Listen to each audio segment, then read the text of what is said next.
Құрметті ұстаздар, оқушылар, мектебімізде 5 қыркүйектен бастап Қазақстан халқының тілдер күніне арналған тілді құрметтеу, отанды сүю атты мүмкіндік өтуде. Бұл күн ұлттың сақталуына да, жоғалуына да себеп болатын нәрсенің ең қуаттысы тіл деп ұлағатты сөз қалдырған. Қазақ халқының тағдыры, тілі үшін күрескен алаш арысы, ұлт ұстазы Ахмет Байтұрсынұлының туған күні. Баршаңызды осы мерекемен құттықтаймыз. 10 күндік аясында мектебімізде тілдер бірлестігінің ұйымдастыруымен түрлі шаралар өтеді. Құрметті оқушылар, сіздерді осы шараға белсенді атсалысуға шақырамыз. Туған тілім тірлігімнің айғағы, тілім барда айтылар сыр ойдағы.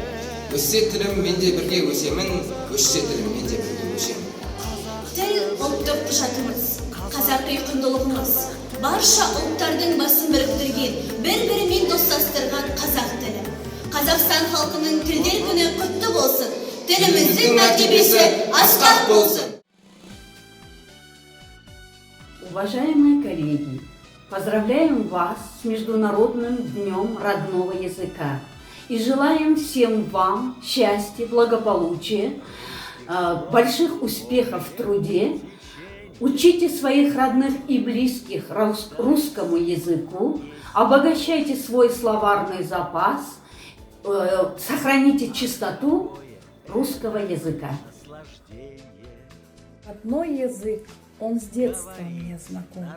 На нем впервые я сказала «мама».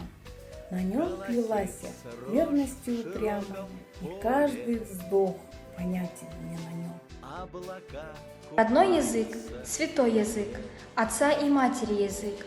Как ты прекрасен, целый мир в твоем богатстве я постиг.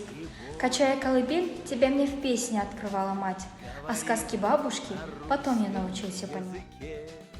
Мой верный друг, мой враг коварный, мой царь, мой раб, родной язык, мои стихи, как дым алтарный, как вызов яростный мой крик.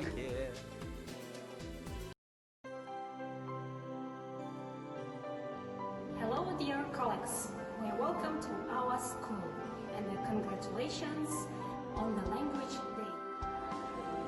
In our school we organize essay, dictation and a presentation about Ahmet Bайтұрсынov life experiences. Why is it so important to learn English?